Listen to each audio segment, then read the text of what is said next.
To represent or not to represent? That is the question. Moving forward with the Dekker team. Moving forward together with the Dekker team. We are honored that we've been able to create for you free access to over 687 Life's Inside Track episodes where we share insider tips, making house home, and building wealth wisely through real estate. We're going to explore who's protecting you. Yeah. You know, the real estate laws have changed under TRESA, the Trust in Real Estate Services Act, which is... RECO enforces, by the way. RECO is the Real Estate Council of Ontario. They enforce the act. They're registrant for realtors or real estate agents who are salespeople or brokers, broker of records. There's three different designations. We're not going to go deep in that today. We promised you the basics, not the minutia and the details. Yeah. But if you want to know them, all you need to do is give us a call and we can help you understand that, right? Right. So whether you're buying or selling, one of the first things when you meet a real estate agent, the first things they should be doing is disclosing about agency, about representation or self-representation. Right. Now, it's like being in a court of law, okay? If you go into a court of law, you can be self-represented, which means you have not hired a lawyer to protect your interests. Same thing in real estate.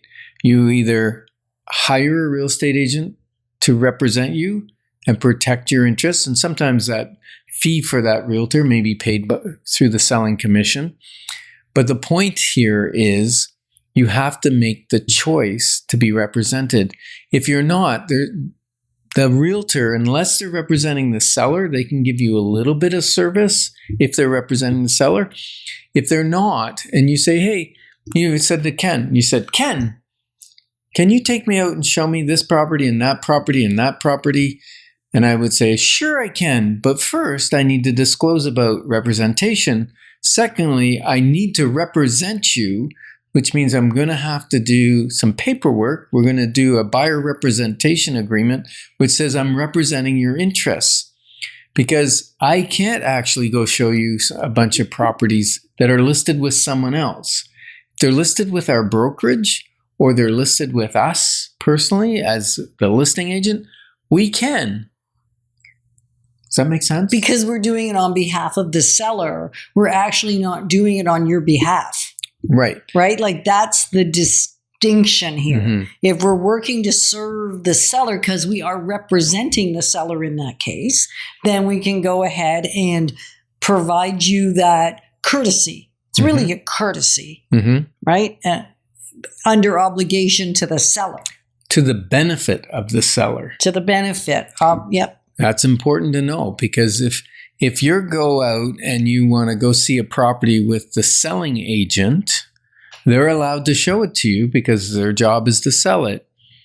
But they cannot represent you because they are representing the seller.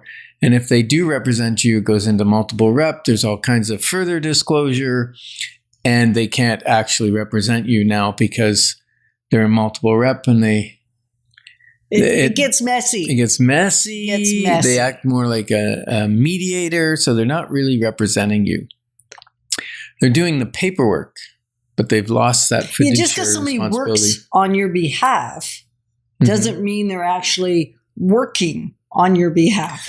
Like they do work for you, doesn't mean they're working on your behalf. Yeah. Like it's confusing, and it used to be a little bit inferior process until about a year ago. This only changed about a year ago. So if you're saying, I've been in I haven't been in the market, you're talking German to me, it's like, yeah, I probably am. Not because you didn't remember the way it was, more because it isn't the way it was.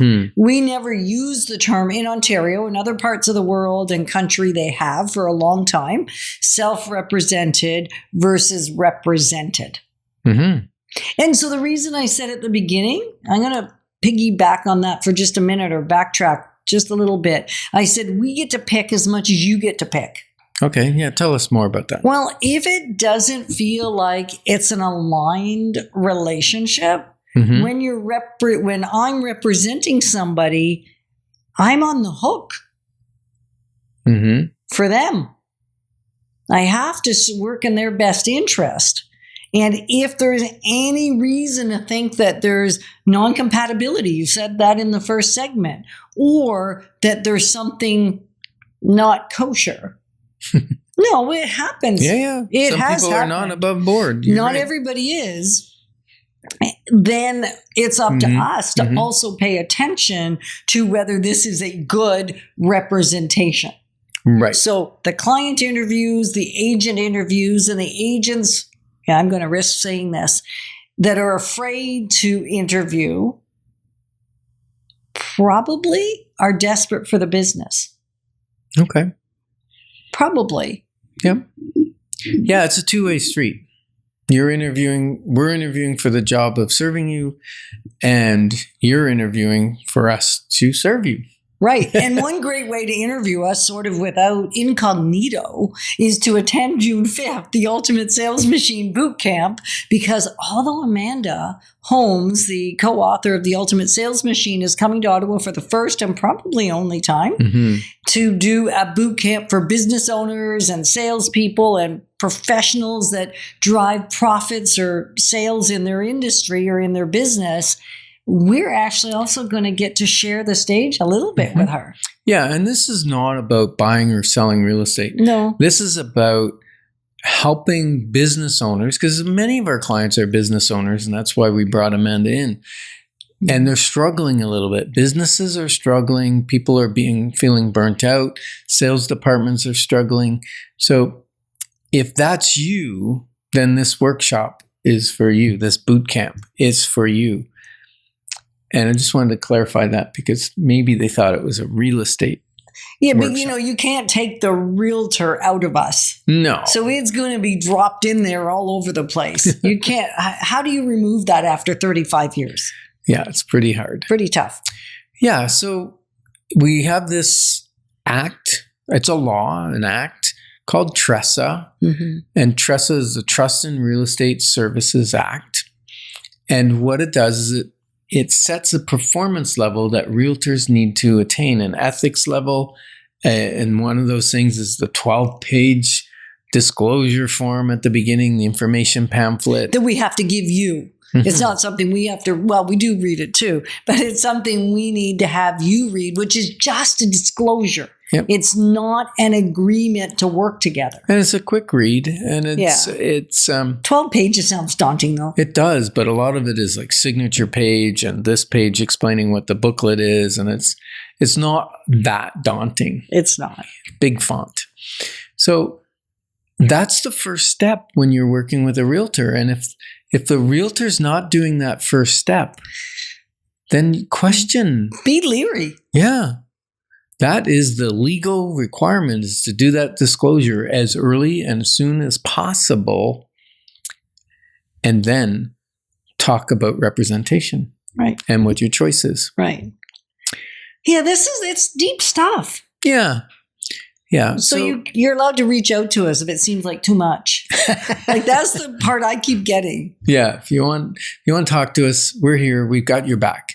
So integrity is doing the right thing when no one's watching. That's what C.S. Lewis said. And we're glad that we can be clarifying your options, because when your options are clear, your wisdom will flow. Moving forward with the Dekker team. Moving forward.